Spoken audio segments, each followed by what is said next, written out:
en esta jornada? Buenas tardes. Buenas tardes aquí en Perú, Edu. Buenas Estamos tardes. 14 horas y bueno, buenas noches allá contigo. Ujú. Eh, bueno, gracias por participar. Es un placer tenerte aquí en Perú. Creo que es tu primer charla por aquí, por Perú. Pues sí. Eh, es un gran placer tenerte aquí en Lima. Bueno, para Lima y para un poco para todo el Perú y Latinoamérica, ¿no? Tenemos muchos compañeros de Latinoamérica eh, y es un gran honor tenerte con nosotros. El, Bueno, el- el- el honor es mutuo. bueno, y antes de nada yo quiero presentar a los colegas, a Eduardo. Edu él es fisioterapeuta, primero que es cercano a nosotros, él es latinoamericano, él es de Venezuela. Entonces es muy familiar a nosotros, entonces comparte un poco nuestras culturas y nuestras creencias y un poco eso. Y bueno, él es fisioterapeuta, es máster oficial en gestión e investigación en la discapacidad y la dependencia, experto universitario en ejercicio terapéutico en la Universidad de Málaga, profesor asociado a la Escuela Universitaria de Gimbernat, Cantabria, adscrita a la Universidad de Cantabria, docente de diferentes formaciones de posgrado en España y ejercicio libre en La Coruña. Y es presidente además de la Sociedad Gallega de Fisioterapeutas. Y también es, como pudieron ver al inicio, él es uno de los autores de este blog que es el Pensamiento Crítico, un blog que tiene muchos años ya en escena y que nos ha traído justamente esto, mucho pensamiento crítico para desarrollar la fisioterapia, que ahora vamos a conversar acerca de eso. Bienvenido, Edu, muchísimas gracias otra vez. Cuéntame un poco del blog, empecemos por ahí. Y un poco Pues sí, tu, tu trayectoria como fisioterapeuta, este cambio del modelo biomédico al modelo biopsicosocial, si es que es tal como tal. Cuéntame un poco acerca de esa experiencia en España y todo esto.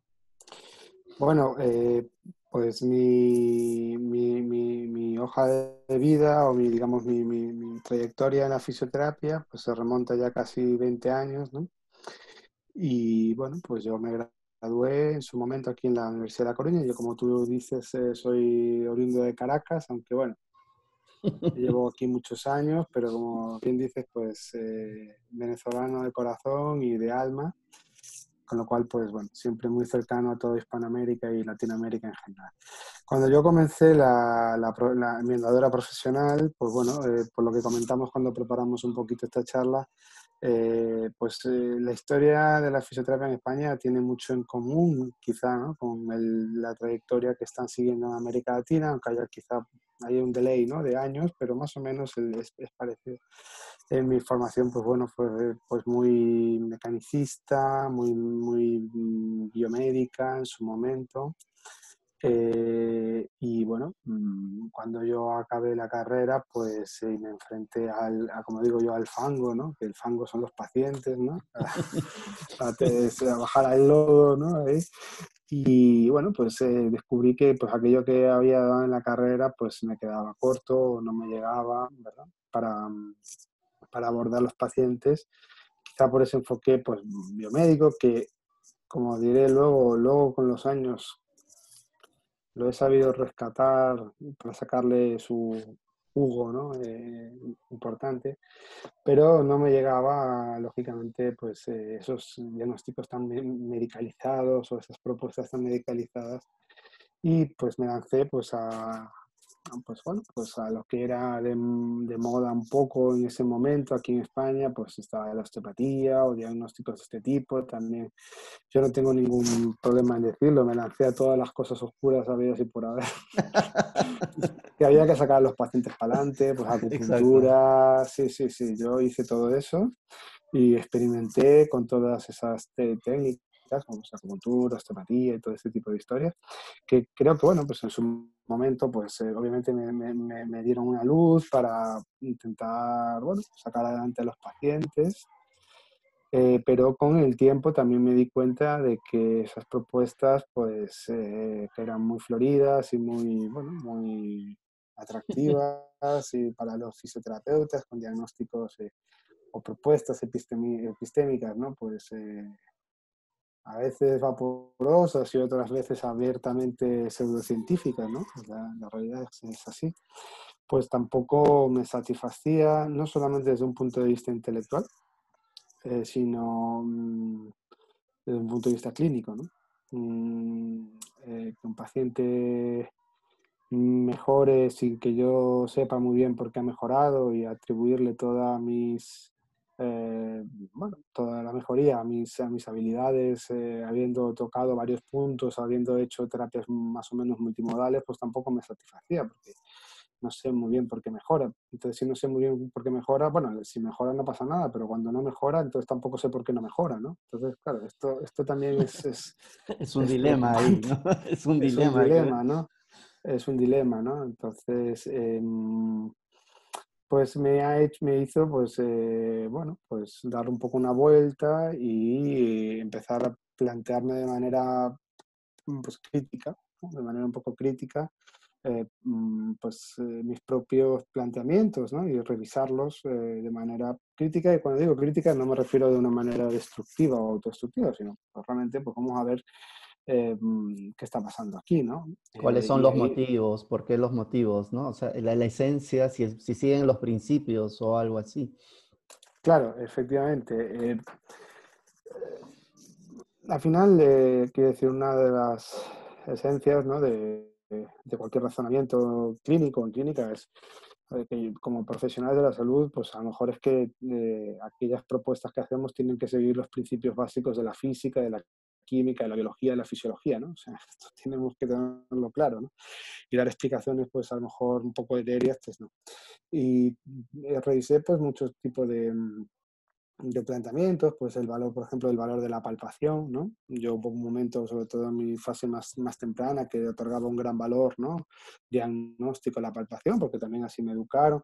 Y es cierto que por ahí resolvía más cuadros clínicos Exacto. que antes, pero eh, descubrí que la palpación, por ejemplo, pues cuando empieza uno a investigar, pues no tiene el valor, ¿no? Diagnóstico que uno cree Que que uno tiene, cree, ¿no? O que uno que espera uno en el cree. momento, ¿no? Que Sí, por porque ahí, no hay fiabilidad interexaminador. Y exacto. esto es muy simple haciéndolo una comparación con cualquier, pues yo lo hacía con mi compañero de trabajo, con mis compañeros, ¿no? Donde uno veía pues un ilíaco anterior, otro veía un ilíaco posterior, entonces, bueno, entonces, ¿qué va a pasar aquí, no? O sea, tanto da una cosa que la otra, pues no puede ser. Y no quiere decir que el paciente luego no mejore, pero yo quería ir un poco más allá de la mejoría clínica, porque al final pues uno dice, bueno, tengo que saber qué es lo que estoy valorando, ¿no? Y qué es lo que estoy diagnosticando. Entonces, si también mi diagnóstico es vaporoso, pues a mí no me sirve, ¿no? No me sirve como profesional para enfocar un cuadro clínico. Y no solamente eso, sino que también a veces la comunicación interconsulta con médicos con los que uno puede trabajar o encontrarse, pues es difícil porque se habla en Exactamente. lenguajes muy diferentes. Diferentes, exactamente. Sí, hay bueno, pues una falta de Y, comunicación, ¿no? y esa forma de inicio en la cual uno de los temas era la palpación, ¿tú crees que llevó a que la fisioterapia tenga mucha pseudociencia dentro de la fisioterapia? Yo he podido leer un poco lo que ustedes han estado haciendo en el sistema sanitario, en la cual se ha estado tratando de delimitar cuál es ciencia y cuál es pseudociencia, ¿no? Están haciendo un poco el trabajo de sanidad misma, ¿no? Entonces, ¿tú crees que por ahí el hecho de que al inicio la fisioterapia no tenía esta confiabilidad en tanto en la evaluación nos ha llevado a estos conocimientos o a incorporar conocimientos Sí, de pseudociencia? yo creo, yo creo que sí, obedece a muchos factores y creo que también por verlo desde una perspectiva naturalista, eh, hay muchas razones que llevan a eso de una manera natural, ¿no? Y valga redundancia. Es decir, al menos aquí en España la fisioterapia, y supongo que será, por lo que yo tengo entendido, similar a otros países en la Hispanoamérica o en la América Latina en general, pues nace en un principio confinada o secuestrada por los servicios de rehabilitación de los hospitales bajo la figura tutela, ¿no?, de un médico o de un profesional de la medicina. Y luego pues llega un momento pues que sale a la calle y los profesionales pues montan sus gabinetes, ¿no?, autónomos en todos los pueblos, ciudades, en el territorio y pues claro, ahí necesitan, primero también compiten contra proveedores de salud alternativos que hay, ¿no? Curanderos, chamanes, Exacto. Sí, este claro. tipo de cosas. Ojo, y ya no tiene la tutela de ser profesional médico. Entonces, pues el profesional fisioterapeuta pues se abraza un poco también, ¿no?, a ciertas propuestas terapéuticas que están pues ahí en zonas de frontera, ¿no?, con la ciencia o pseudocientífica, un poco por supervivencia, un poco por, ojo, también satisfacer las necesidades de sus De usuarios, sus que usuarios, también, ¿no? sí, porque bueno, supongo que en América será igual, pero aquí cuando el profesional fisioterapeuta monta su pequeño gabinete en un pueblo del rural, ¿no?, pues compite contra el huesero, el curandero, Exacto. el Sí, algebrista, el no sé qué, el masajista, todo este tipo de historias. Entonces, claro, las expectativas del usuario, del cliente, del paciente, como le quieran llamar, pues van también encaminadas a eso, ¿no? Entonces, bueno, pues por claro. ahí se forma una serie de propuestas pues, científicas que de alguna manera, y quiero decirlo también, permiten o permitieron ganarse la vida y ofrecer un servicio, bueno, pues a lo mejor satisfactorio en ciertas medidas a los profesionales fisioterapeutas. Quiere decir que a veces cuando no tienes recursos suficientes, pues tiras de donde, bueno, De agarras donde donde puedes tienes. agarrar para Exactamente. intentar. Por eso tampoco yo quiero hacer una criminalización, ¿no? Si uno mira el recorrido histórico, pues todo obedece, ¿no?, a unas causas que son sociales o son Claro. Es un momento históricas y histórico, ¿no? Es es un un momento momento histórico y que nos y sirvió un poco permitió, avanzar, ¿no? Salir un poco y posicionarnos, quizás. sí, exacto, buscar cierta autonomía, pues imagínense, Exacto. el profesional que estaba antes secuestrado en los gabinetes de rehabilitación, pues la pauta que tenía pues para una tendinopatía de hombro pues era el ultrasonido, el TENS y láser, ¿no? Exacto. Bueno, cuando luego se monta la consulta ahí en el rural, en su provincia, pues el láser, el ultrasonido, pues igual no acaba, ¿verdad? No, no encaja ahí en el...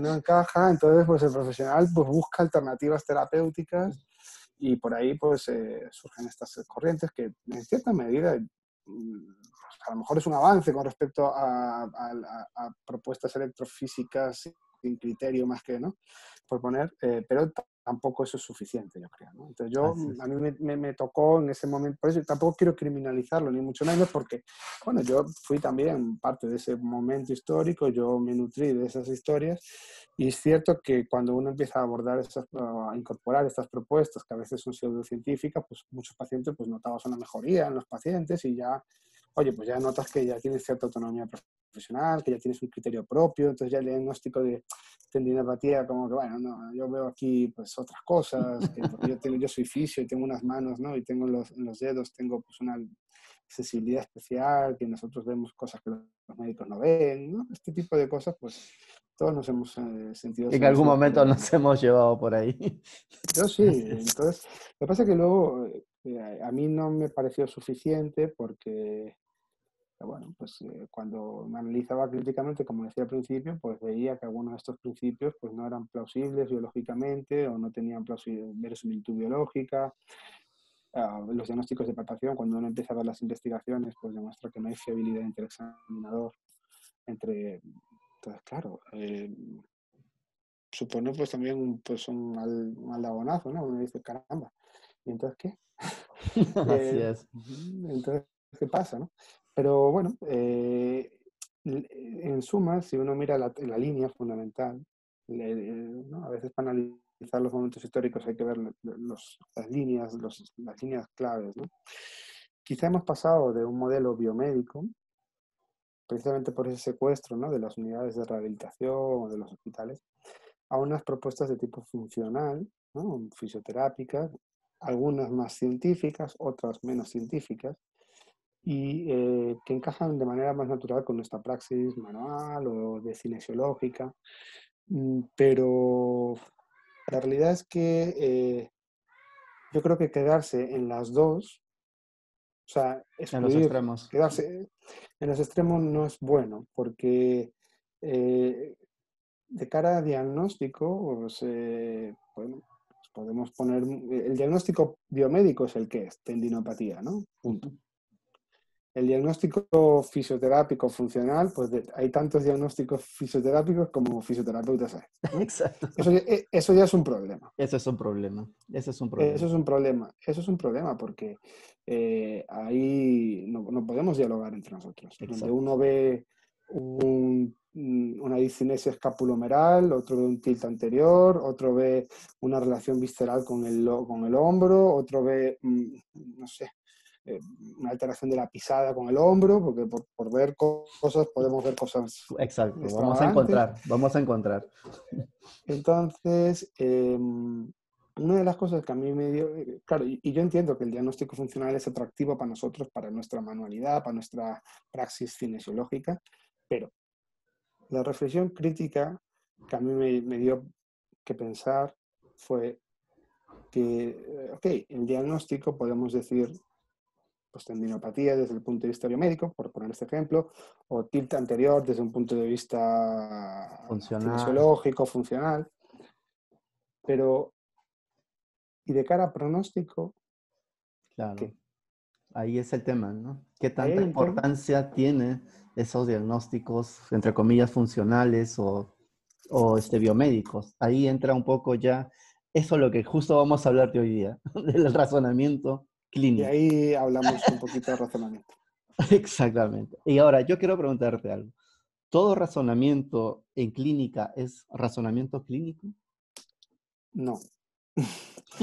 O mi propuesta no. Quiere decir, porque el razonamiento clínico es un síntoma que está muy de moda, ¿verdad? Queda muy bonito, todo el mundo dice, ah, yo hago razonamiento clínico. Pero yo creo que eso tampoco es estrictamente cierto. Lo que sí es que todos razonamos en clínica. Exacto. Eso no hay duda. Que todos empleamos heurísticas o atajos o vías, ¿no? Para intentar llegar a responder a una pregunta. Y la pregunta es, ¿qué le está pasando al paciente? Esa es la pregunta que hacemos al final. El razonamiento en clínica es intentar responder a la pregunta, ¿qué le está pasando al o a la paciente? Eso estamos de acuerdo. Ahora, yo creo que desde un punto de vista epistémico, no todos los razonamientos tienen el mismo valor. Y sí que en esto yo creo que hay que ser claro, ¿no? No tiene el mismo valor decir que el paciente tiene un problema con el chakra de la coronilla, ¿no? Exacto. Que tenga pues un síndrome radicular, ¿no? Yo qué sé, Exacto. qué decir. O sea, no todo tiene el mismo valor y hay un orden de prelación, ¿no? Y entonces sí que yo creo que hay que, para lo que yo considero que es razonamiento clínico en fisioterapia, es un tipo de razonamiento en clínica que tiene que seguir alguna serie de parámetros, ¿no? Porque si Una no todo secuencia, vale. ¿no? Una Sí, sí, secuencia centrada en el usuario, probablemente centrada en las necesidades del usuario y no tanto en lo que el terapeuta ve o cree ver o quiere diagnosticar, ¿no? O quiere sacar una conclusión. exacto. Yo lo tengo categorizado con 5 principios básicos. El primero es el que acaba de decir usted, pues una atención centrada en la persona, ¿vale? Y esto hace referencia a la perspectiva psicobiosocial del paciente, donde esto de los archisílabos psicobiosocial, ¿verdad? Todos estos archisílabos siempre son los más complejos de manejar, ¿no? Nos gusta mucho llenarnos la palabra de archisílabo, ¿verdad? Pero comprender digamos, de una manera clara y sencilla, ¿no? Lo que es un componente psicobiosocial es complicado. Hay que interiorizar Exacto. muchas cosas. Porque la parte bio, pues por ahí la tenemos medio clara, la psico más o menos, pero la social ya se nos escapa, ¿no? Un poco, ¿no? Ya se nos escapa, ¿no? Sí, Y tiene importancia, y tiene mucha importancia también en el manejo de los pacientes, porque si nuestro paciente, por ejemplo, de la tendinopatía que habíamos visto, ¿no? Es fumador y es diabético, pues de cara a pronóstico, ¿qué va a ser? ¿Peor pronóstico o mejor pronóstico? claro, eso Peor influye, pronóstico. influye, Influye, influye. Es influye. una barrera terapéutica, puede ser, o Es una barrera, una barrera. una barrera, sí, efectivamente, es una barrera. Entonces, de cara a pronóstico, ya una tendinopatía tarda semanas o meses en reparar, ¿no? Que es el proceso pero natural un poco del de proceso de la, curación, ¿no? de reparación del tejido, pero si el paciente pues fue fumador y tiene pues los radicales libres del tabaco pues van en contra, ¿no?, de la reparación tisular. Si es diabético es un factor de más pronóstico. Asociado Entonces, también. claro, esto es la variable bio, ¿no? La variable bio. Entonces, quiero decir, no es lo mismo un paciente con una tendinopatía que un paciente con una tendinopatía diabético y fumador. ¿Ya? Exactamente. Ahí es la diferencia de bio. Y el bio marca mucho el pronóstico, ¿no? Quiero decir, esto al final marca un poco el pronóstico. Pero es que luego, si el paciente fumador y diabético vive en una zona rica de Lima, pues es más fácil de corregir. A Ese lo mejor, ¿no?, comportamiento. se puede pagar un terapeuta que le ayude a dejar de fumar y tiene dinero para comer mejor, etcétera, etcétera. Pero si el paciente es fumador y diabético y vive en una zona depauperada de Lima, pues la cosa igual cambia, ¿no? Porque no puede cambiar estilos de vida tan fácilmente, con lo cual la variable social también está ahí, ¿no? Claro, no hay una flexibilidad en ese cambio, ¿no? Va a ser un poco No, no. más Cuesta complicado, más y tú complejo. claro, y usted como fisioterapeuta tiene que ver eso, ¿no? Porque yo el razonamiento clínico digo que es siempre responder a la pregunta ¿qué está pasando? Pero también a una segunda pregunta, que es ver qué podemos modificar con fisioterapia. Y no todo lo vamos a poder modificar con fisioterapia. Exacto. Ahí Hay entra un que, poco el trabajo transdisciplinario, ¿no? O interdisciplinario, por en la supuesto. cual generalmente estas personas con dolor crónico es lo que se van a beneficiar un poco más con este trabajo transdisciplinario. Toda la cronicidad, vamos a ver, en los países hay 4 grupos de patología, hay 4 grandes grupos, estos estamos estudiando en salud pública, que consumen la mayor parte de recursos sanitarios, ¿no?, de todos los De países, de todos todo los el sistema de países, me salud, sí, parece. de todo el sistema de salud. Y me interesa también dar este punto de vista de salud pública a los compañeros que nos estén escuchando porque es importante, ¿no?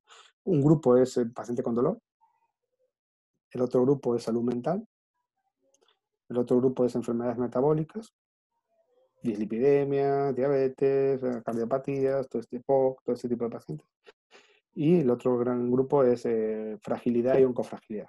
Gente mayor o paciente oncológico, que muchas veces es el mismo. Ahora, estos grupos no son aislados, porque muchas veces mi paciente con dolor va a ser paciente de salud mental. ¿Cuántas veces? Exactamente, ¿sí? Y por ahí también tendrá problemas metabólicos, porque Pero igual vale, pues tiene, pues, y por ahí igual es gente mayor y ya es frágil, ¿no? Entonces, al final, todos estos pacientes crónicos, crónico significa que perduran en el tiempo, ¿no? Quiere efectivamente. decir que Ujú. no mejoran, ¿no? Y todos estos pacientes crónicos al final van a mejorar, o sea, van a necesitar un abordaje um, psicobiosocial real. O sea, no digo que todos necesitan la presencia de todos los profesionales, pero hay que considerar la perspectiva psicobiosocial del paciente, por las razones que acabamos de decir. Porque la mayor parte de las dimensiones que influyen en la salud de estas personas tiene que ver con estilos o hábitos de vida. Exactamente. Por ahí. Y los estilos y hábitos de vida también tienen mucho que ver con la renta de las personas, las condiciones sociales, las condiciones De educación y pues, todo eso, ¿no? educacionales, etcétera, etcétera. Entonces, a veces con fisioterapia no vamos a poder modificar todas las variables de un sujeto, ¿no? Y a lo mejor pues necesitaremos pues ayuda o el paciente necesitará no solamente un psicólogo, sino a lo mejor pues servicios sociales, o en fin. Esta es la realidad, ¿no? Y muchas veces las mayores políticas de salud pública son políticas sociales, ¿no? Pues Exactamente. educación, claro, entonces el tema es más complejo de lo que parece, ¿no? Y comprender eso, integrarlo, eso es la perspectiva psicosocial, que ya no es poco, ¿eh? Así es que, no, bastante, que se hace no- que no complejo. es poco. Se hace complejo. Yo creo que sí es complejo, pero hay que tenerlo claro, ¿no? Hay que tenerlo claro. Exacto. Porque a veces Eh, buscamos soluciones inmediatas, ¿no? O sea, vemos a una persona y queremos resolverle la situación de dolor o de discapacidad en una o dos sesiones cuando debería ser un programa de tratamiento y no solamente una sesión. nada, nada que me... Yo, como todos ustedes seguramente, hemos tenido pacientes complejos que han mejorado dramáticamente en una sesión o dos. Exacto. Estos son estos casos que a todos nos venimos arriba, ¿verdad? Pero la realidad, y esto yo también cuando, como decía, en mi evolución al principio, ¿no? Pues tenía estos éxitos así tan espectaculares, pues me ponía muy contento. Pero luego la realidad es que los pacientes no funcionan así. Cuando sigues historiando un poco el caso, si eres un poco crítico, ves que al año el paciente recae, ¿no? Y no es exactamente igual, ya no mejora exactamente lo mismo, y eso tiene mucho que ver con el placebo. Hay que entender que nada, o sea, y eso tiene que ver con el pronóstico. Ningún proceso de reparación tisular en musculoesquelético, en nuestra especialidad, mejora en una sesión o dos. Exactamente. Un tendón no mejora en una sesión. Un nervio no cicatriza en una sesión. Un hueso o bueno, el cartílago ya nada. Así es. Así El músculo tampoco, ¿no? Un músculo, una rotura de fibras tipo 2 básica, tarda hasta 8 semanas en repararse, ¿no? Es el Exactamente. tejido que más rápido cicatriza en el cuerpo, 8 semanas. Entonces, muchas veces la mejoría que notamos los pacientes de manera, cuando hacemos modificación de síntomas, uh, tiene que ver muchas veces con el ritual terapéutico, con el contexto, con los diferentes efectos placebo que podamos inocular al paciente. Y eso no hay que verlo como algo peyorativo, porque estos efectos placebo pues, son consustanciales, ¿no? A cualquier intervención. El efecto placebo tiene que ver con la sensación de la persona de sentirse cuidado.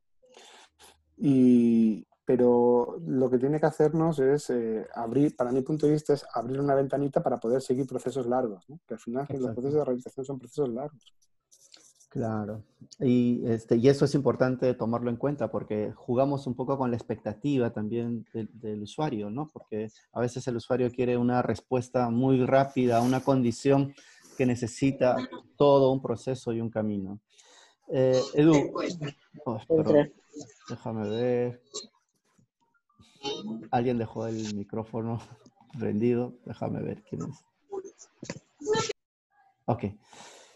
Bueno, Edu, y en este proceso de razonamiento clínico, ¿hay las personas o los clínicos saltan las cosas? O sea, ¿dejan de ver algunas cosas? Esto como los sesgos cognitivos o los errores a la cual les lleva a asumir un posible diagnóstico, una hipótesis diagnóstica.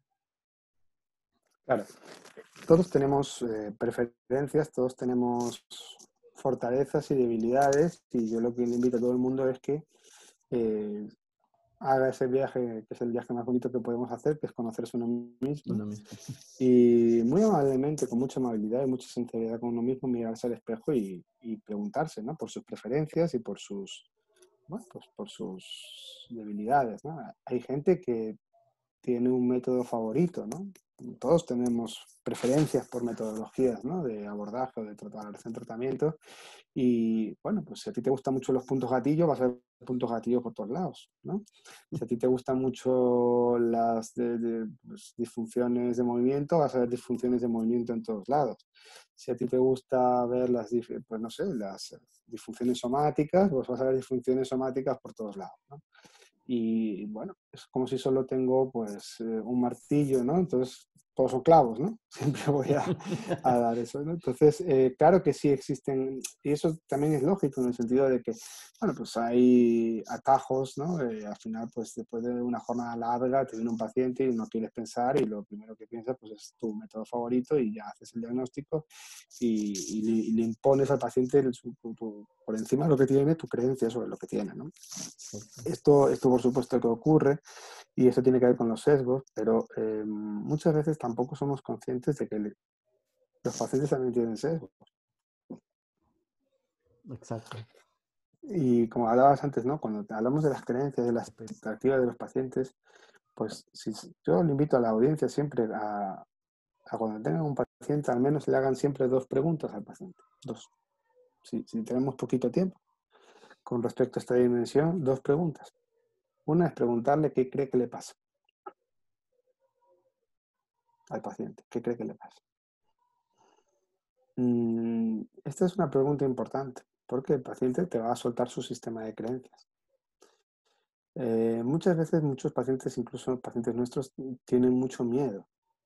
Lo que pasa es que no te lo van a reconocer.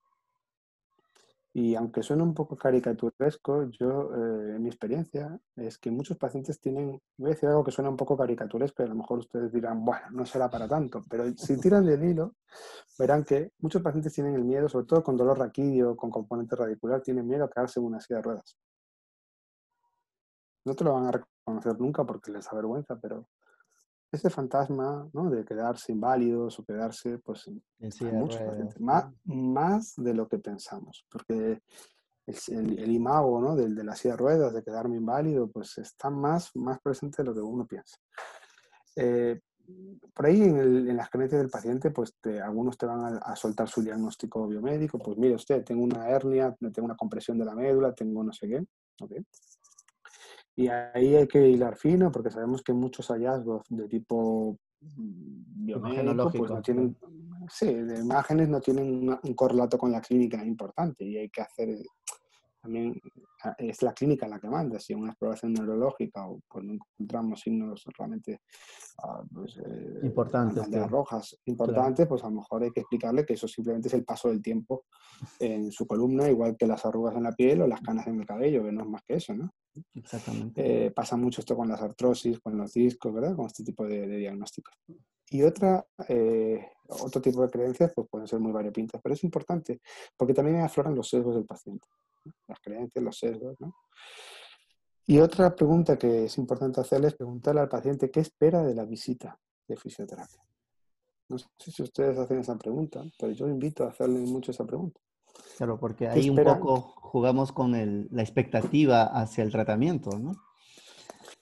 Esa expectativa a veces es más, uno siempre piensa que el paciente quiere lo que uno cree que él quiere, que es que mejore, pero no siempre es así. Exactamente.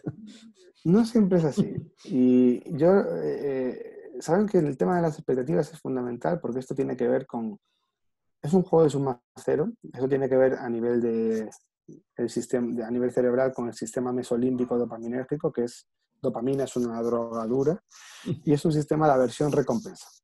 Es decir, Claro, todo lo que no sea recompensa es aversión.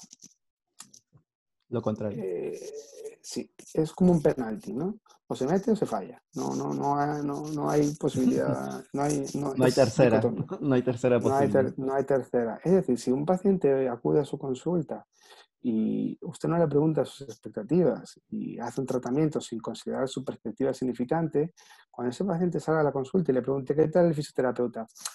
Bueno, bien, bien, vea, pero no. Así es.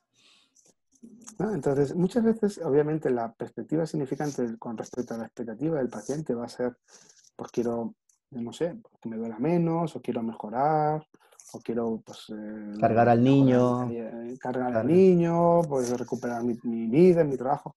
Pero otras veces no va a ser exactamente así. Muchos Exacto. pacientes van a decir, o es mi experiencia, a lo mejor está 20 minutos contándose, hablando de su dolor, y después cuando le pregunta, ¿y usted qué espera de esta visita? Se te queda mirando y te dice, pues mira, yo quiero entender lo que me pasa. Entonces, en el razonamiento clínico esto es importante, porque nuestra primera intervención, como nosotros tenemos, como usted dijo, que llevar un proceso largo, es muy importante generar una alianza terapéutica en el corto plazo. Porque si hacemos match al principio, es más fácil seguir Guiarnos caminando, juntos. guiarnos. Pues a lo mejor la primera intervención con estos pacientes tiene que ser una intervención educativa y explicarle lo que le está pasando. A muchos pacientes no se les explica lo que se está pasando. Y a veces eso es el motivo, básicamente, de consulta, ¿no? Que alguien le explique por qué tiene ese dolor desde hace mucho tiempo. Mire, hay un ejemplo, aquí en Galicia, que es donde yo vivo, le cuento un ejemplo, porque una vez yo hablaba de esto, eh, pues de esto, hace unos años, como 2 o 3 años, en un hospital que hay aquí cerca, y un compañero se me acercó, un fisioterapeuta, y me dice, mire, yo me trabajo en el hospital, es un caso bonito este, yo trabajo en el hospital y mi trabajo es muy aburrido, porque yo veo solo prótesis de rodilla, de abuelas. Entonces me decía, es un rollo, porque claro, las señoras no les explican en qué consiste, ¿no? La cirugía de rodillas, simplemente las operan. Y ya ¿Y qué está. pasa con claro, cuál es la historia natural de la cirugía de rodilla, de recambio de prótesis? La historia natural es que la señora va con mucho dolor porque tiene una gonartrosis severa, se opera el día 16 de septiembre y ya está esperando que el 17 pues ya va a estar sin dolor, ¿no? ¿Y qué ocurre? Que no. Después de la cirugía de rodilla, como es una cirugía muy bestia, ¿no? Muy Claro, salvaje, el paciente salvaje. normalmente está peor, ¿no? Está peor. Entonces, claro, simplemente no le han explicado que durante 1 o 3 meses después de la cirugía va a estar usted con dolor. ¿Vale? Y luego es cierto que y tampoco le han explicado que no va a poder doblar más de 90 grados. Tampoco se lo dice. Entonces, claro, el sujeto va con mucho dolor, acude a la cirugía con su expectativa pensando que ya se va a poner bien, y no solamente no se pone bien, sino que se pone peor y aún encima está coja. Entonces, esto genera mucha discapacidad. Y este compañero se comía a todos estos pacientes y hablando un poquito de explicarle las expectativas, el proceso de historia natural de la condición, diseñó una intervención muy bonita que además la objetivó y la presentó en un congreso que hubo hace unos meses, en noviembre, aquí en Galicia, donde vivo yo. Pues agarró a estos pacientes y a todos los pacientes que se iban a operar les hacía una intervención educativa de media hora, donde simplemente, antes de operarse, en el salón de actos del hospital, donde simplemente les explicaba en qué consistía la operación de rodilla y les decía que después de operarse iban a estar peor durante 1 o 3 meses por la propia Cirugía, agresividad de la claro. intervención, pero que luego iban a ir mejorando. Y comparado con un grupo control. Solamente eso valoró 2 dimensiones, dolor y discapacidad. Pues solamente esa intervención educativa mejoró un 50% el dolor en el grupo de estudio y un 57% la discapacidad. Es Para que bastante. veamos, El poder, ¿no? El poder el de la poder educación. de la educación, de simplemente pues, explicar a los pacientes y lo que está pasando y que ellos entiendan lo que les va a pasar. Fíjense qué intervención de salud pública tan costo efectiva, porque media hora de un fisioterapeuta dando una charla es barato. Digo esto Exactamente. de cara a los gestores sanitarios, con el ahorro de bajas, pensiones de discapacidad, consumo de medicamentos, etcétera. Entonces, esto Así es es. simplemente no tener en cuenta la perspectiva significante del paciente. Que en este caso, que era que el paciente esperaba que iba a salir caminando de la cirugía y no es así. Simplemente es explicarle eso. Fíjense qué tontería y qué importante es, ¿no? Ese es el Claro. sesgo también del paciente. Exactamente. Justamente ahí importa mucho lo que tú hablabas de la alianza terapéutica, ¿no? Cómo Muy importante. a través de esta alianza terapéutica podemos reducir inclusive discapacidad, ¿no? Asociada al dolor, Discapacidad. que Increíble, ¿eh? que es bastante, no solamente es el síntoma, ¿no? O sea, no solamente No, es no, quitarle el dolor, es la discapacidad asociada, que es tremendo. Y es tremendo. entonces, quizás por ahí que dejamos un poco esto, lo que tú decías del inicio, de estar palpando, o que a veces puede ser importante, pero quizás hay otras cosas un poco más allá de ver a esta persona y no tanto la patología en sí, ¿no? Que importa Claro. mucho la biología, que importa asociar a factores, pero esto de lo que tú acabas de decir es brutal porque reducimos el sufrimiento de esta persona. Eso, Con, sufrimiento, ¿no? con una intervención sin iatrogenia, Exacto. barata, que esto es bueno para los gestores sanitarios, y realmente, pues es que todos son ventajas, ¿no? Quiero decir, todos son ventajas. Es simplemente tener en cuenta esto. Lo que pasa es que efectivamente el dolor no hay una relación lineal entre el dolor, El como dolor. sabemos, y la realidad del tejido, ¿no? Es decir, ahí media muchas cosas, entre el dolor y la realidad del tejido media muchas cosas, ¿no? Y una vez son las creencias, las expectativas, la cultura en la que está el paciente. Prestar atención a esta dimensión es muy importante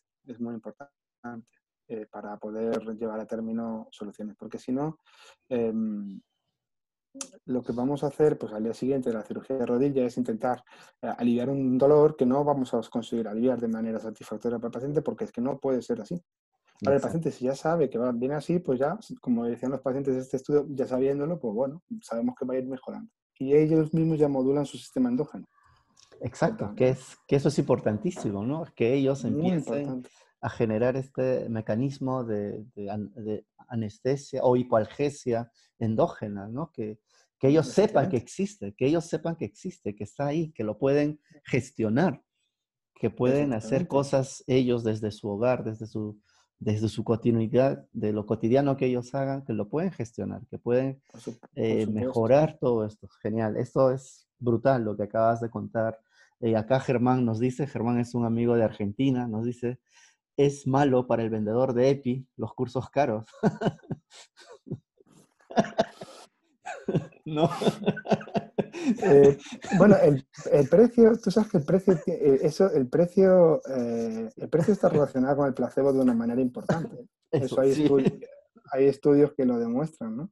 Exacto. Eh, los trabajos de Dan Ariely del Instituto de Tecnología de Massachusetts, ¿no? Cuanto más cara es una tecnología sanitaria, mayor valor le da al usuario, ¿no? Sobre todo si la está recibiendo, ¿no? Cuanto más barata, pues también hay incluso un efecto nocebo, ¿no? Entonces, Exacto.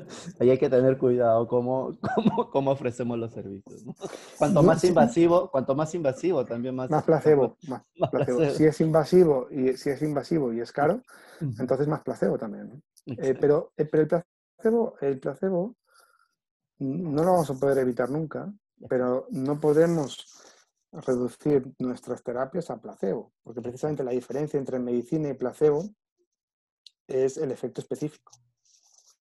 Es decir, una tecnología sanitaria, una medicina, tiene efecto inespecífico, que es el placebo, más un efecto específico. Una sustancia inerte solamente tiene un efecto inespecífico, que puede ser muy potente. Y el placebo puede llegar a ser muy potente.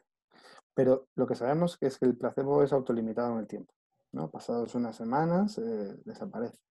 Entonces, si lo vamos a reducir todo a placebo, pues entonces nos vamos a dedicar a otra cosa, porque Claro, ¿para qué cualquier cosa estamos? vale, ¿no? ¿Para qué estamos Cualquier ahí? cosa vale, ¿no? Con lo cual yo no quiero decir que no haya que eliminar el placebo, porque el placebo podemos utilizarlo a nuestro favor. Al final, Exacto. estos son los trabajos de Benedetti no el poeta, sino Mauricio Benedetti, que Sí. es el fisiólogo italiano, que él siempre, si no lo conocen, pues les recomiendo, ¿no? Que sigan sus estudios. Tiene dos libros maravillosos, que es Placebo Effects y The Patient's Brain, ¿no? El cerebro del paciente. Son dos libros estupendos. Al final la pregunta con el placebo siempre es una pregunta ética, ¿no? Pero tenemos que...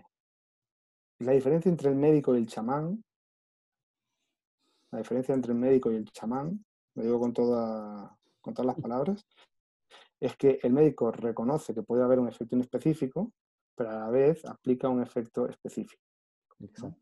A mayores, ¿no? El chamán, pues un efecto inespecífico. En mi opinión, cuanto más espectacular es la mejora, sobre todo en condiciones crónicas, más chamanismo hay, porque no hay ningún proceso fisiológico que cicatrice, repare o incluso haya una neuroplasticidad tan grande para que en un día o dos un paciente cambie completamente, ¿no? Exactamente. Eso es un poder de sugestión, etcétera, pero eso al final es reversible. Habría que ver a ese paciente a los 6 meses o al año, ¿no? A ver cómo está. Normalmente están siempre igual, ¿no? Exacto. Y un poco de tomar en conciencia eso, ¿no? No hay que dejar de lado el placebo, pero tampoco centrarnos solo en el placebo, ¿no? Un poco saber qué tipo de atención estamos dando, ¿no? Si es una atención de alto o bajo valor, aunque eso también queda Exacto. discutido porque en fisioterapia sabemos que probablemente el de moderado valor es el ejercicio, pero después no tenemos muchas herramientas de alto valor sino que se tienen que complementar y lo que acababas de decir, que esto de la entrevista, de la escucha, de estas dos preguntas importantes, pueden tener un desenlace mayor que una técnica específica, o tienen un desenlace mayor que una técnica específica. Muchas veces sí, muchísimas veces sí, porque es poner al paciente en el centro, ¿no? Poner al paciente en el centro y saber qué podemos modificar y qué no podemos modificar. Y todo en la vida es una gestión de expectativas. Exacto. Entonces, si tenemos en cuenta encima de la mesa cuáles son las expectativas del paciente y si vemos que son que las podemos realizar, pues bien, si son irrealizables también hay que decírselo. Exacto, la honestidad, ¿no? La honestidad. Y eso es un poco Claro. la ética con la cual tenemos que trabajar como profesionales, ¿no? Eso es el razonamiento clínico, yo siempre digo, como dije al principio, son dos preguntas, saber qué está pasando al paciente y saber qué es modificable. Es muy importante esta parte, sobre todo a la gente que a lo mejor que nos está escuchando, que es más joven o que está empezando, que todos cuando empezamos pensábamos que podíamos modificar todo con fisioterapia, porque Sí. somos eso, tenemos una mano especial, vemos más Y, allá de lo que nos ven los y unas médicos, etcétera, técnicas etcétera. que Unas reposicionan huesos, que técnicas, ponen... eso, pero eso no es verdad. Eh, to- yo creo que un profesional es un profesional, digamos, con mayúscula, cuando no tanto por lo que sabe, sino cuando tiene claro el perímetro de hasta dónde puede llegar. Las Es decir, limitaciones, ¿no? marcar el criterio de marcación de mi círculo de competencia, eso es muy importante y realmente los pacientes lo valoran un montón. Y pues mire, yo hasta aquí le puedo ayudar, más allá no le puedo ayudar, pues a lo mejor hago una interconsulta con otro compañero, o a lo mejor le digo, es que a lo mejor lo que usted pide no se puede hacer. Entonces, caso, por ejemplo, del típico deportista, ¿no? Que ya está en sus 30 y tantos y quiere seguir compitiendo a alto nivel oye, pues mire, es que ya ha llegado No, a un punto, ¿sabes? Donde no podemos, ¿no? Esta noticia yo la he tenido que dar muchas veces, ¿no? Entonces, o bajamos un poco las demandas deportivas o cambiamos, pero un a lo mejor poco. al mismo nivel que quieres ya no puedes. Es que yo quiero, ya, bueno, tú quieres, pero no puedes. Entonces, Claro, es un eh, poco. claro, esto también a veces es importante, ¿no? Es Claro, el importante proceso biológico tenerlo está claro. ahí inmerso, ¿no? El proceso biológico está ahí. No se puede negar eso. Claro, el proceso biológico muchas veces marca el pronóstico, que es lo que yo Exacto. comentábamos al principio, ¿no? Esta idea a mí me ha sido buena para volver a rescatar lo rescatable del modelo biomédico desde un punto de vista fisioterápico funcional. Es decir, a mí al principio la palabra tendinopatía no me decía nada, prefería ver discinesis escapulohumerales o tita anterior, porque con eso yo me manejo muy bien, o punto gatillo en el infraespinoso, ¿verdad? Que yo por ahí me manejaba bien. Porque ¿qué hacemos con tendinopatía como fisio? Nada, eso fuera. Vamos a ver el tilde anterior, vamos a ver la discinesia, vamos a ver el punto gatillo. Pero lo cierto, ¿qué es lo que podemos rescatar del modelo biomédico para tender puentes y tener realmente la perspectiva psico-biosocial? El pronóstico. El pronóstico. Porque por mucho tilt anterior que yo tenga, por mucho punto gatillo que yo tenga, que me pueden servir para el manejo del síntoma, ojo, yo digo que no. Tilt anterior, discinesia escapulohumeral o punto gatillo en el infraespinoso no me dicen nada de cara a pronóstico. Cuando el paciente me pregunta, ok, tengo un punto gatillo como diagnóstico, tengo una discinesia escapulohumeral como diagnóstico, ¿cuándo voy a volver a agarrar a mi hijo? Idea. Tilt anterior no me habla de pronóstico. Discinesia escapulohumeral no me habla de pronóstico. Me habla de manejo sintomático, me habla de manejo, que está bien, pero no me habla de pronóstico. Lo único que me habla de pronóstico es el diagnóstico biomédico, a lo mejor tendinopatía. ¿Cuál es el tiempo biológico de recuperación de un tendón? Meses, ¿no? De 20 semanas para arriba. Ahora, ¿por qué duele un tendón? No lo sabemos. Exacto. No lo sabemos. Y eso No lo es sabemos por qué duele. un ingrediente más a la complejidad del ser humano, ¿no? Es lo mismo que porque no sabemos por qué, ¿qué decir? ¿Por qué duele un tendón? No lo sabemos. Un tendón está inervado, tiene una afección, puede haber cambios, ¿no? Histológicos, neovasos, en fin, todo este tipo de sustancias catabólicas, ¿no? Adversas que despolaricen la neuronal asociativa de primer orden. Pero es lo mismo que por qué una faceta articular artrósica duele en unos sujetos y en otros no. No, ¿Y por qué el tercio distal del anillo duele en unos sujetos y en otros no, ante una disrupción discal interna? Pues lo mismo de siempre, porque no hay una relación lineal entre daño y dolor, o entre dolor y daño, porque dolor y daño son cosas diferentes, y entre el daño y la respuesta del output de organismo-dolor median muchas cosas, ¿no? Entonces, fíjate que aquí ya, para el propio tendón, ya tengo la perspectiva bio, pronóstico, pero también psico, ¿no?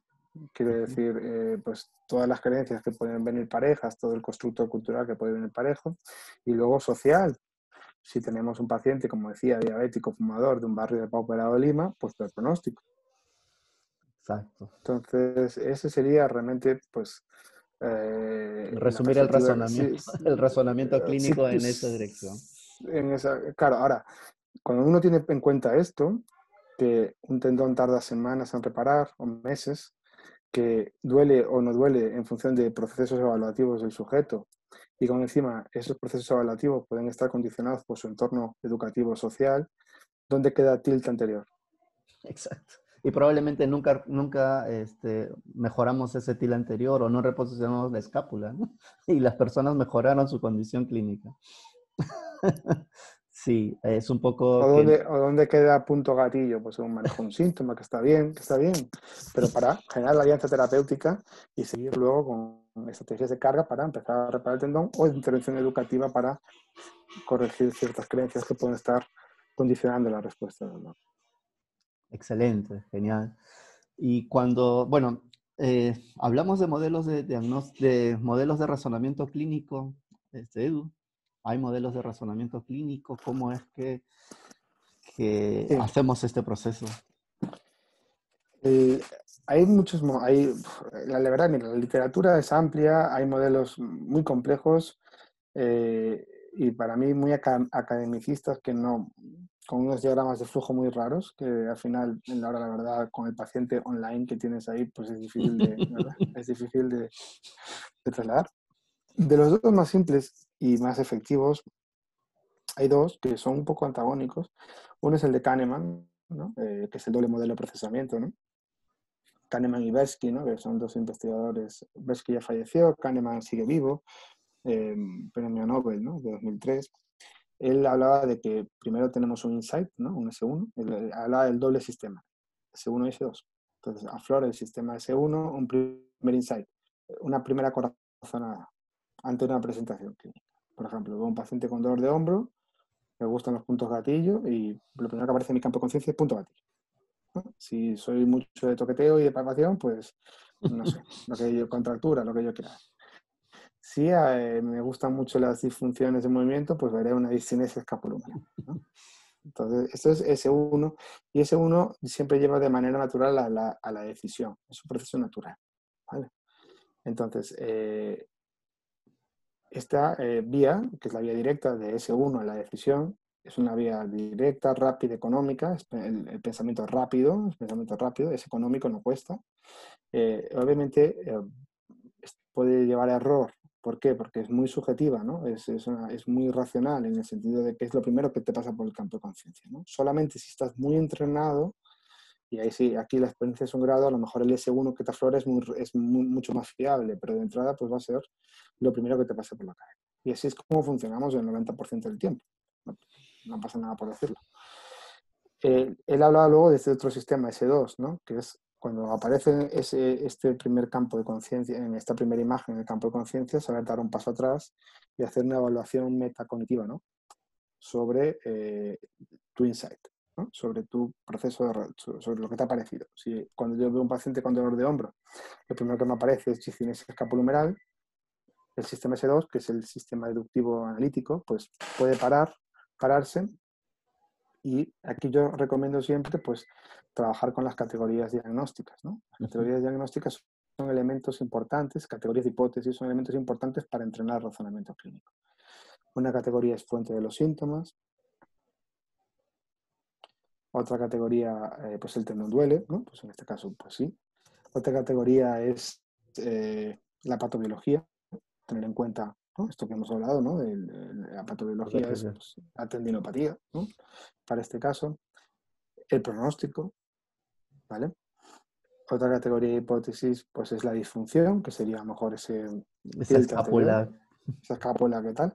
Y ponderarlo todo en su justa medida, ¿vale? Y a partir de ahí tomar la decisión, ¿vale? Ese sería pues el modelo de doble procesamiento, S1, S2, trabajando con las categorías diagnósticas, ¿vale? Es importante saber cuáles son las fuentes de todos los síntomas. Si yo tengo un paciente con dolor en un pie, yo tengo que saber a priori qué estructuras dan dolor en el pie, ¿no?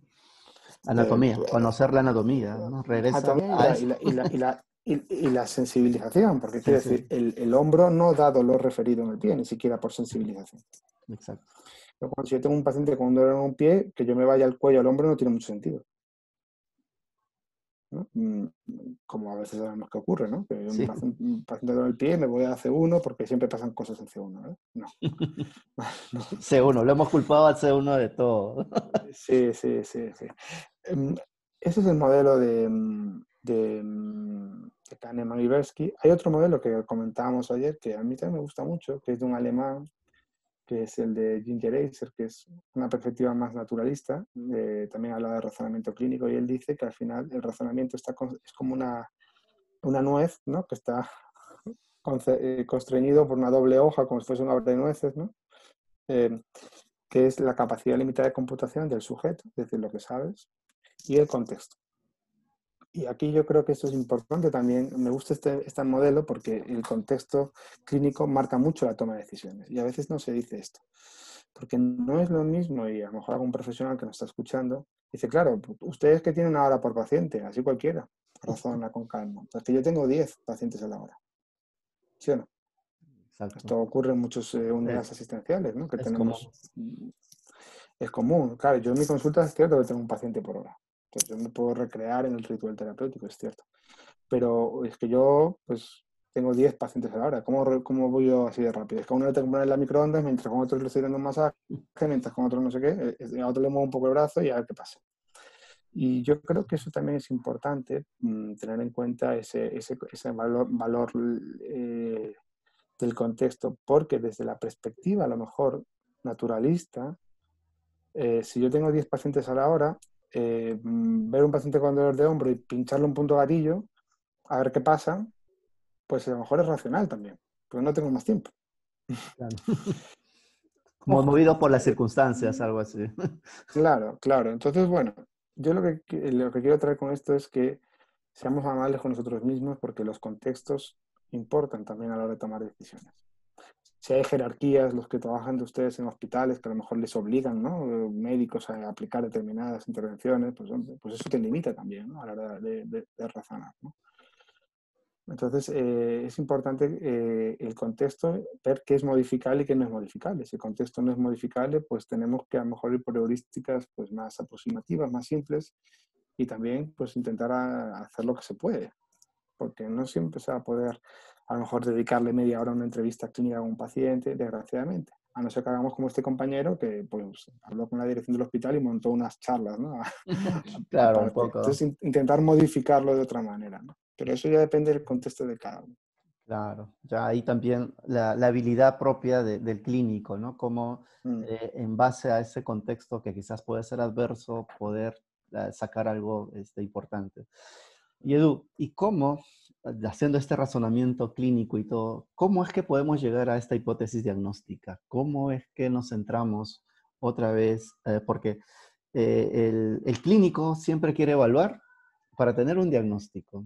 ¿Y el diagnóstico es siempre posible? ¿El diagnóstico siempre lo vamos a tener con toda la claridad para poder expresarlo al usuario? No, no, en mi opinión no. Y eso viene un poco a ver, es una muy buena pregunta, Miguel.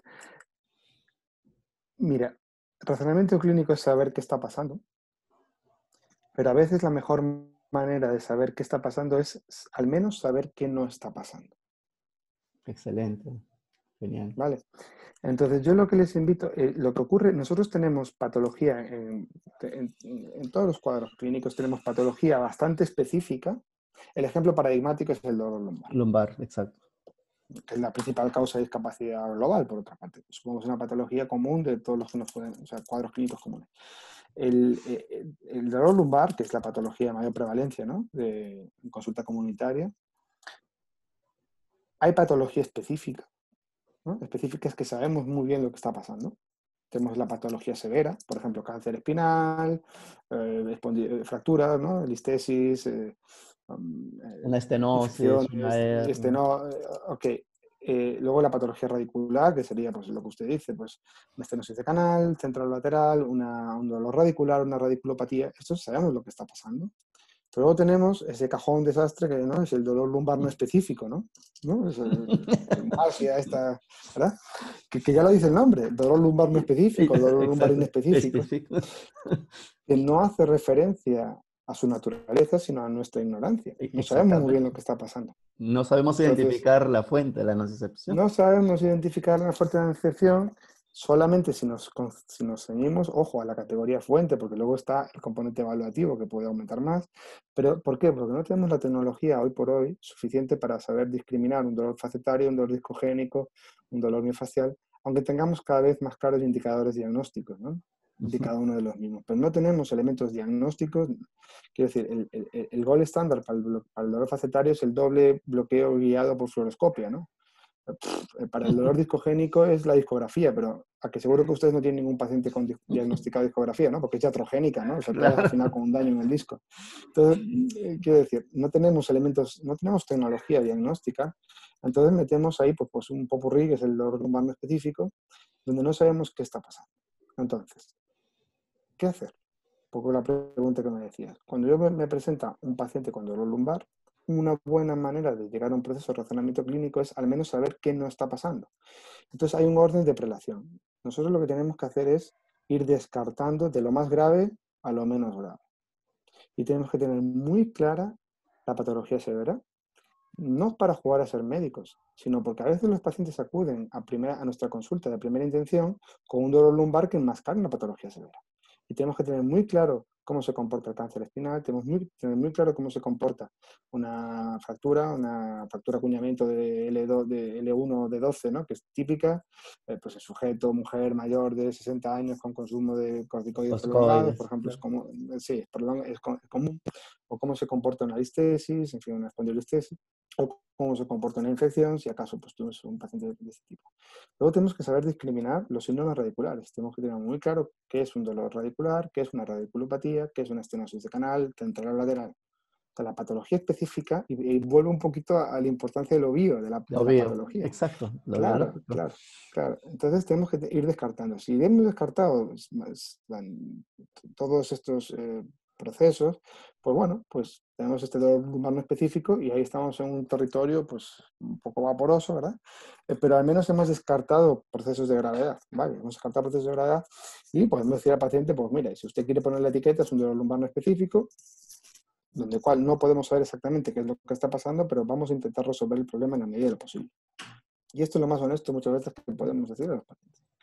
Oiga, es que yo tengo unas hernias. Bueno, pues si la hernia no da ninguna clínica radicular, no hay ningún signo neurológico, y el paciente tiene la hernia en la cabeza, pues hay que hacer la intervención educativa de explicarle que la hernia es un hallazgo de imagen, que no tiene por qué tener correlación con la clínica, que es la clínica la que manda. Mucho paciente tiene un dolor lumbar no específico porque entró con una lumbalgia al médico y salió con una hernia de la consulta, ¿no? Exactamente. Y es una hernia en la cabeza, ¿no? Y la hernia suena como... la hernia tiene un impacto más fuerte en la gente de lo que la gente cree.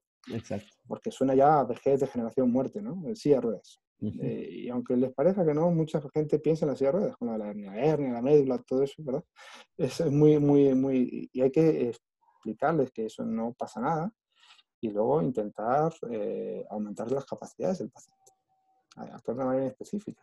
Cuando tenemos un diagnóstico específico, también vamos a tener un tratamiento específico. También, exactamente. Claro, pero ahí existe esto, igual regresamos a lo anterior de la alianza terapéutica, ¿no? O sea, un tratamiento en Claro. específico, pero sumado con una alianza terapéutica adecuada, va a tener buenos resultados al final del camino, ¿no? Muchos pacientes de estos de dolor lumbar no específico están sugestionados y traumatizados por sus diagnósticos biomédicos, donde le han dicho que la hernia es su patología. Pero la hernia solo tiene un sentido clínico si hay una clínica radicular.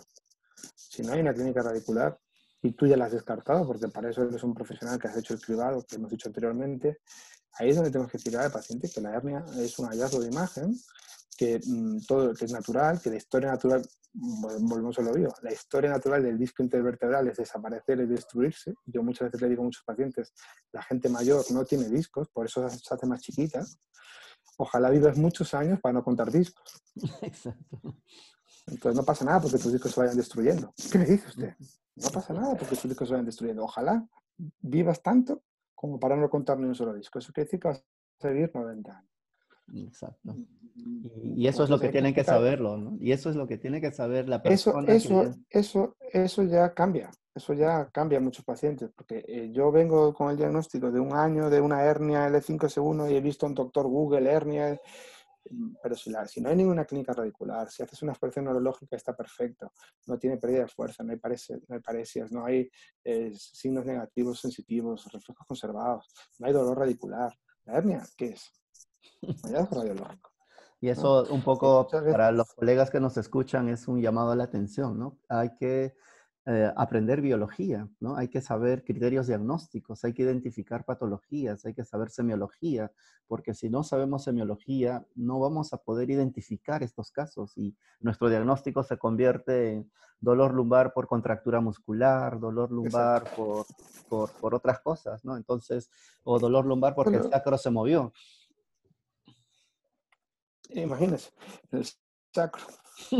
El, el, uy, yo cuando tuve que estudiar aquello del sacro, eso era horrible. Bueno, pero ese es el valor, un poco por comentar con lo que dijimos al principio, lo que podemos rescatar del modelo biomédico es esto.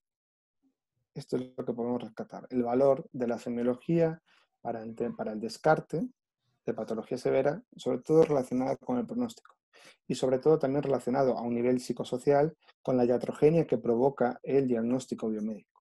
Exacto. Entonces, desde esta visión renovada, el diagnóstico biomédico cobra un especial interés, porque yo puedo ya manejar con eso al paciente. Si el diagnóstico biomédico está siendo iatrogénico para el sujeto y yo he descartado que ese diagnóstico no tiene ninguna correlación con la clínica, mi intervención principal como fisioterapia va a ser explicarle al paciente que ese diagnóstico biomédico es simplemente lo que pone un papel de la descripción de una foto, pero que no tiene ninguna importancia de cara a lo que es importante en su vida, que es agarrar a su hijo, que es en verdad, Salir a recuperar su correr, vida. ir Salir a... a correr, etcétera, etcétera. Muchas veces, aparte de esa intervención educativa, lo que yo voy a intentar hacer con mi paciente es hacer una exposición gradual del paciente a esas actividades funcionales que el paciente necesita para que él desde la vivencia comprenda lo que teóricamente ya le he contado, que no pasa nada por doblarte hacia adelante porque tu hernia, que está ahí, no va a salir disparada y no te va a comprimir nada. Esto es Exacto. un poco lo que quería decir. Entonces, las terapias muchas veces son de pedagogía y de exposición a la carga. O sea, tenemos que ir poco a poco, progresivamente. Muchas veces hay muchos sujetos que tienen pues conductas de evitación por miedo muy arraigadas, que además las podemos cuantificar con cuestionarios, muy arraigadas, debido a esa iatrogenia que un médico le dijo un día que tenía una hernia y que tenía una espalda como un señor de 80 años, ¿no? Esto es típico que se suele decir. Es lo peor que he visto, ¿no? Es lo peor que he visto. Esto usted es la peor espalda que he visto en mi vida, ¿no? Entonces Y, el sujeto, eso lo destrozan los sujetos, ¿no? y le dicen, Pero si no usted, puedo creer que estés caminando, debería estar en silla de ruedas. pues imagínate, eso es una bomba y eso hay gente que se va al hoyo por eso y no sale del hoyo. Entonces nuestra función es hacer un cribado y en nuestro ritual terapéutico es hacer un cribado, descartar que no hay ningún signo de gravedad y explicar al sujeto la realidad biológica. La historia natural del disco es su destrucción. La Exacto. historia natural de la piel es la arruga. La burruga. Exacto. La historia natural del cabello es caerse o ponerse cano. Ganas. La historia natural del disco es destruirse. Si no hay un compromiso con ninguna estructura neurológica, radicular, no pasa nada. Simplemente te han sacado una foto, un momento de tu espalda, donde ha salido unas arrugas en la foto. Pero eso no Están es una diciendo patología. cuántos años tienes, probablemente. Exacto, exacto. Pero yo lo que le digo a los pacientes es que es lo importante para ti, pon en el centro de tu vida aquello que es valioso para ti. Y lo que es valioso para ti es agarrar a tu hijo, recuperar tu deporte, recuperar tu vida. No cuántos años tiene un disco intervertebral. Eso no tiene ninguna importancia. Genial, genial. Sí. Nos centramos en otras cosas a veces, en la búsqueda del diagnóstico y en la búsqueda del tratamiento en sí. Tú has hablado mucho acerca del pronóstico y justamente sale relación de esto, ¿no? Porque tenemos una biología que nos dice cuánto tiempo un tejido tarda en cicatrizar, en curar. También tenemos que la biología a veces no la podemos identificar, solo podemos identificar situaciones serias o situaciones que han sido mejores estudiadas y queda un gran vacío de incertidumbre, ¿no? Este individuo con dolor inespecífico y es ahí donde el pronóstico quizás, o no sé, ¿cuál es tu opinión en esto? ¿Cuál es el valor del pronóstico en todo esto? Porque ya hiciste desde la evaluación, el razonamiento clínico, y utilizaste criterios diagnósticos para identificar una patología.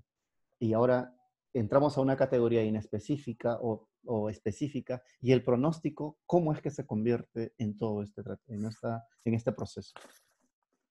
En los cuadros inespecíficos, crónicos, quiero decir, los cuadros inespecíficos, por poner un ejemplo, a lo mejor el dolor lumbar, ¿no?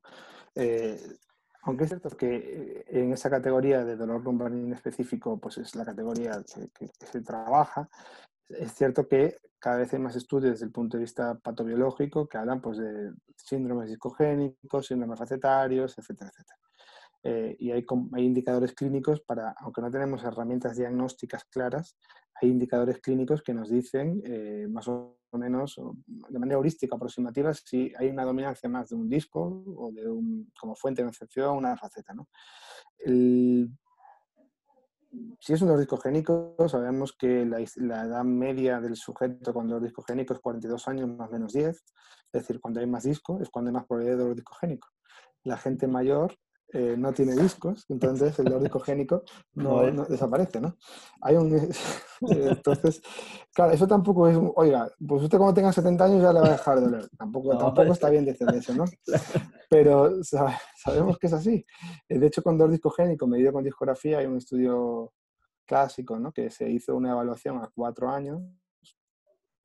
El dolor discogénico diagnosticado con el gold standard, que es de la discografía, que es una prueba iatrogénica. Pero bueno, pues era una muestra de 300 y pico pacientes y se valoró a 4 años el follow-up, ¿no? A ver cómo habían seguido, un poco para ver el pronóstico, ¿no? Y pues un 12% había mejorado un poco de manera espontánea, un 13% habían empeorado también de manera espontánea y un 66% habían quedado exactamente igual, ¿no? La edad media de los sujetos era 42 años, ¿no? Que es el pico del dolor discogénico.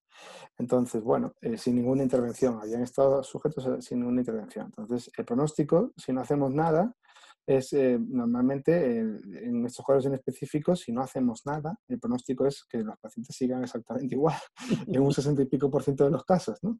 Bueno, el mayor indicador siempre de comportamiento futuro es el comportamiento pasado. Siempre. Por lo tanto, si yo soy un sujeto que tengo un dolor inespecífico de 10 años de evolución, lo más probable es que en los próximos 10 años siga estando ese dolor. Sí, se mantienen las mismas condiciones que los 10 años precedentes. Es decir, muchas veces hay que cambiar muchas cosas y hay que cambiar muchas cosas de estilos de vida para cambiar el pronóstico. Cambiar creencias profundas del paciente, cambiar estilos de vida profundos del paciente. Entonces, cuanto más tiempo lleve un paciente con dolor, siempre peor pronóstico. Digo inespecífico de estos, siempre peor pronóstico. Porque el mayor predictor de comportamiento futuro, insisto, en cronicidad, es el comportamiento pasado. Y lo que sabemos, así como primera idea, es que un sujeto con largo tiempo de evolución cronificada, ¿no? de un dolor inespecífico, que hemos por descarte llegado a que efectivamente no hay patología severa, sino es un dolor inespecífico, si hacemos exactamente lo mismo que los últimos 10 años, vamos a tener exactamente los mismos resultados que los últimos 10 años. Es decir, si ese sujeto en los últimos 10 años de dolor crónico se ha sometido a terapias pasivas, reposo, analgésicos, psicofórmicos, no esperes que tú tengas no esperes que tú con tus manos mágicas vas a hacer, con tu terapia manual, vas a modificar algo que otros fisioterapeutas pues no lo han conseguido. No. Si hacemos exactamente lo mismo, vamos a tener siempre el mismo resultado. Hay que hacer cosas diferentes muchas veces, a ver si tenemos resultados diferentes, ¿no? Pero muchas veces lo que sabemos es que pasa por un cambio de conducta en el paciente. Muchas veces en el modelo psicosocial, psicobiosocial, cuando ya hago referencia más a la parte psicosocial, ponemos siempre en los enfoques en la pedagogía del dolor y todo ese tipo de intervenciones, en el enfoque cognitivo-conductual, y ponemos más enfoque en lo cognitivo que en lo conductual. Exacto. Y es importante la parte conductual. Muchas veces hay que cambiar. El paciente necesita cambiar muchas cosas para tener estilos de vida, va a ser muy importante. Lógicamente, a veces para cambiar estilos de vida hace falta cambiar primero creencias, ¿no? No cabe duda. Exacto. Y a veces habrá estilos de vida que no son modificables por barreras sociales, ¿no? Como dijimos antes, ¿no? Exactamente. Entonces eso limita el pronóstico también. O sea, lo hace más sombrío el pronóstico. Genial, genial, excelente. La historia natural tiene un papel importante también en el pronóstico, ¿no? Supuesto, Juega claro, un claro. rol importantísimo. Edu, y para Todos los hacer, fisioterapeutas, perdona Miguel, esta es una idea que acabas de decir que me parece capital. Esto que acabas de decir de la historia natural es capital. Todos los fisioterapeutas tenemos que conocer la historia natural de todas las condiciones con las que trabajamos en el día a día. así es. Si no sabemos Esto, eso, no vamos a, eso, del pronóstico y no vamos a dar esa tranquilidad al usuario, ¿no? Porque le vamos a prometer tratamientos que probablemente no vayan con esa historia natural y crea una decepción en el paciente, ¿no? En el usuario. es así.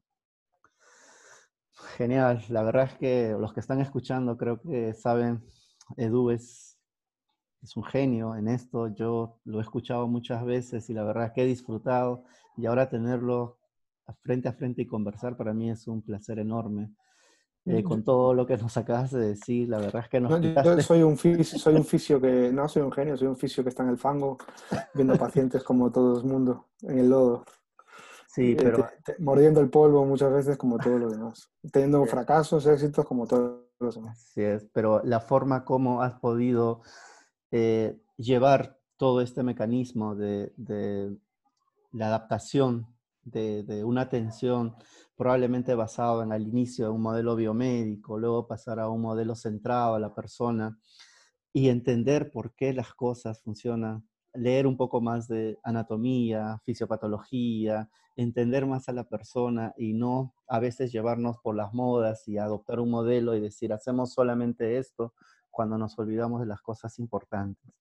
Esto lo que nos acabas de decir tiene una relevancia para todos nosotros porque a veces en el camino elegimos lo que más nos convenga, ¿no? O sea, ese sesgo que tiene cada uno y va hacia un lugar. Y tú, con lo que acabas de decirnos y evidenciarnos, toma una real importancia todo este conocimiento. Yo sabía que esta charla iba a ser muy agradable, lleno de conocimiento, con muchos cambios de conducta para el terapeuta, para el clínico, y espero que así sea. La fisioterapia ha avanzado mucho y gracias a ustedes, yo en verdad, admiro mucho la labor que ustedes han hecho, tú en especial, Eduardo, sé que tu batalla en España ha sido una batalla muy grande, que te has tenido que comer muchas cosas por ir un poco en contra de la corriente y bueno, al final tuvo sus resultados, tiene sus resultados, es a donde va la fisioterapia, es a donde está yendo el conocimiento, es a donde ser terapeuta es mejor ser una buena persona con honestidad, con ética y saber decir, estas son mis limitaciones y a esto a donde puedo dar. Esa forma de ver la fisioterapia, te agradezco. Es lo que todos desearíamos cuando vamos al médico. Exactamente, exactamente. No es muy diferente de Ni, lo que nosotros desearíamos como pacientes, ¿no? Ni Yo más creo. ni menos, ni más ni menos. O sea, a eso se reduce todo, ¿no? A esa empatía y esa solidaridad. Entonces, la próxima vez cuando veamos a una persona, realmente veamos a una persona y pensemos en todo eso y pensemos qué también podemos ayudarlo, ¿no? Y si no estamos en la suficiente forma de ayudarlo, hay que preocuparnos por educarnos, hay que preocuparnos por mejorar nuestros conocimientos, por cambiar un poco nuestras formas, quizás ver de otra manera, de otra perspectiva. Yo te agradezco mucho. Y una pregunta más, sé que te he quitado demasiado tiempo. No, por favor. Ya estás, creo que No, pasó tranquila. media de la Nada, no, noche y tienes no que ir pasa nada. a No pasa trabajar. nada, no pasa nada, no pasa nada. Eh, un tema que importa mucho, la toma de decisiones compartidas. ¿Qué tan importante tiene en este proceso centrado en la persona esta forma de ver en que el individuo importa más de la patología o importa más que la creencia del fisioterapeuta? Pues es una pregunta muy importante y me alegro que me la hagas, de verdad, porque no hay proceso de razonamiento clínico, de toma de decisiones que no sea, y por todo lo que hemos dicho, ¿no? Que no sea, sobre todo en estos procesos de cronicidad, ¿no? Que no tenga, o sea, tiene que ser compartida, negociada, compartida. Y yo o sea, lo que les invito a los compañeros es que en el ritual terapéutico, y cuando digo ritual, entiéndame, no lo digo en un sentido peyorativo, en la performance, que es la clínica, el acto clínico, ¿no? Que al final tiene un poco de representación, ¿no? Teatral, y no lo digo en un sentido peyorativo. Eh, para mí, en mi práctica clínica, el punto de negociación lo ritualizo mucho. Incluso pues llego a un apretón de manos cuando nos ponemos de acuerdo en los objetivos o incluso por escrito. Es decir, ese punto, ahora no puedo hacer el apretón de manos por la COVID-19, ahora choco el codo, Oh, ¿no? pero, Pero es una muestra. pero es Hay una que... muestra que, claro, es decir, yo a veces le digo a los pacientes, ¿a dónde quieres llegar? ¿A dónde quieres llegar? No, yo quiero llegar a... Ok, pues para llegar a donde quieres llegar, yo te planteo esto y esto y esto. Uy, pero yo no tengo tiempo para hacer ejercicio. Bueno, pues entonces no vamos a poder llegar ahí, a donde tú quieres llegar. Pero no me puedes dar unos masajes ahí que dicen que tú eres muy bueno. No, yo no soy muy bueno. ¿No? Dando masajes. ¿Cuánto tiempo llevas dándote masajes y manipulaciones en los últimos años? Pues llevo 15 años dándome masajes y manipulaciones y no he mejorado. Pues yo no soy mejor que los otros profesionales dando masajes y manipulaciones que te han atendido. Porque si durante 15 años trataba masajes y manipulaciones y no ha mejorado, te aseguro que conmigo no va a ser. Ahora, yo creo que para que usted mejore necesitamos cambiar ciertas creencias, cambiar ciertos estilos de vida, pasar a un estilo de vida más activo, hacer unos ejercicios para acondicionar los tejidos. Yo es que no los quiero hacer. Si no los quiero hacer, yo lo que le digo a los pacientes, a lo mejor ahora no es tu momento. Exacto. Porque saben que hay las fases del cambio, ¿no? O sea, hay gente que está en la fase del cambio, es una fase, pero luego hay fase de precontemplación, que es que ni se lo plantea, ¿no? Y luego está la de contemplación, que lo plantea, pero No lo hace. todavía no se siente capaz.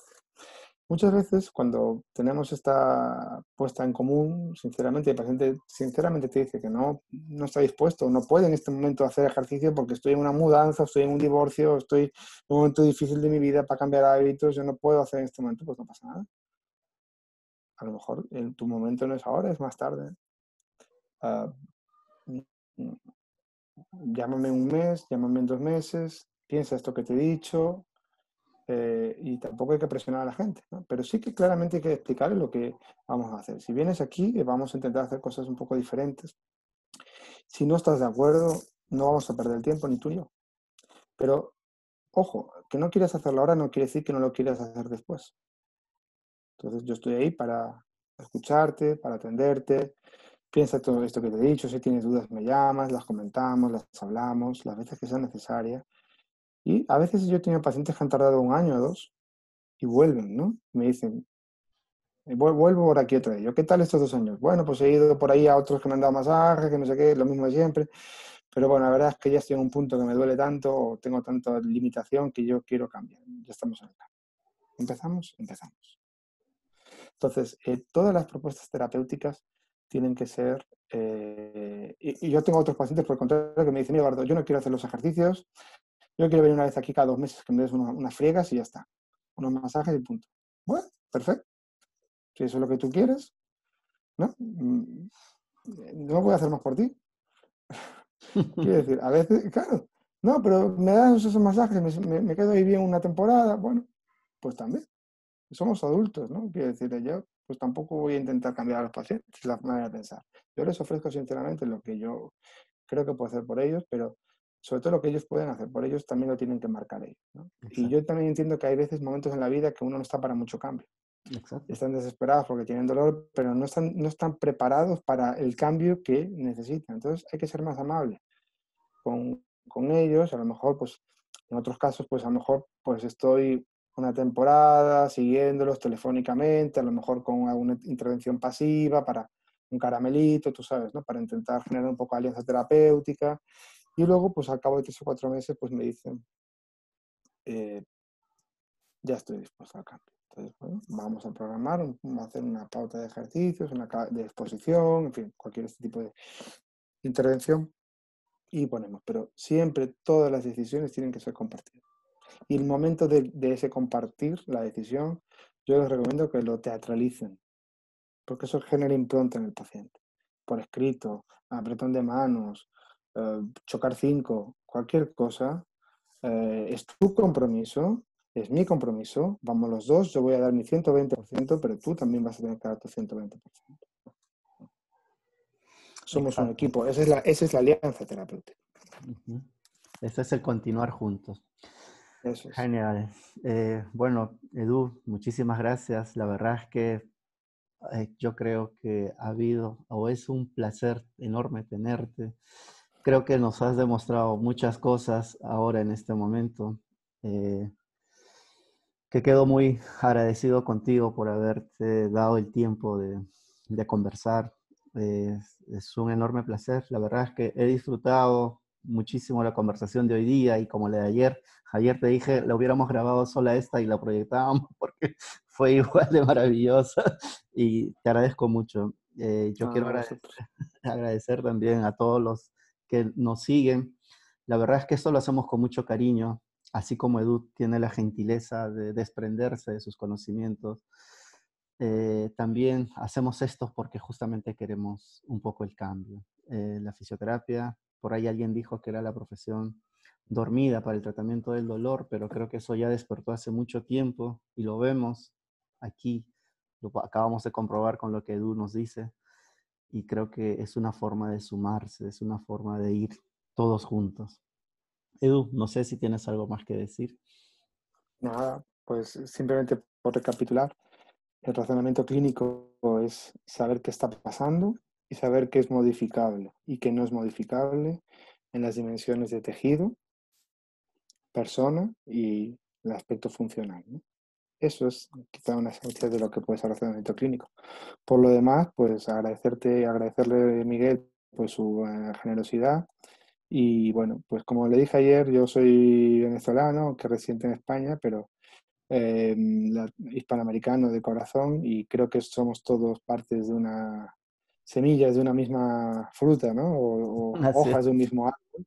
Sí, hojas de un mismo árbol y creo que tender puentes, igual que hay tender puentes entre la biología y la función y la persona, tender puentes entre toda la comunidad hispanoamericana es algo que nos va a hacer a todos más fuertes y más sabios. Porque es cierto que en nuestros países, como decíamos ayer, ¿no? Qué fácil es, o sea, ser australiano tampoco tiene mucho mérito, ¿no? Claro.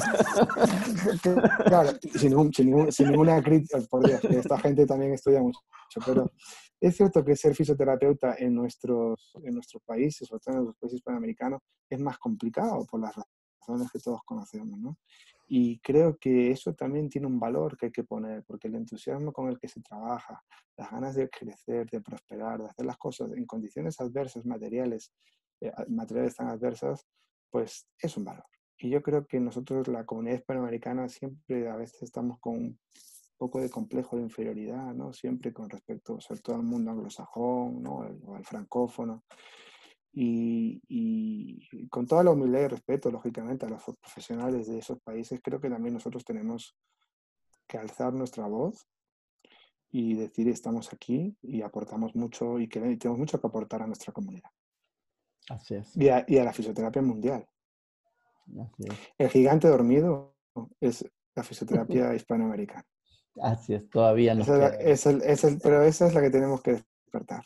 Así Entonces es. también le digo que nos lo creamos un poco con humildad, con respeto, como hacemos siempre, pero que nos lo creamos porque tenemos mucho que aportar a la fisioterapia mundial. Así es. Y ya tenemos amigos en Chile, en Argentina, que están haciendo ese camino.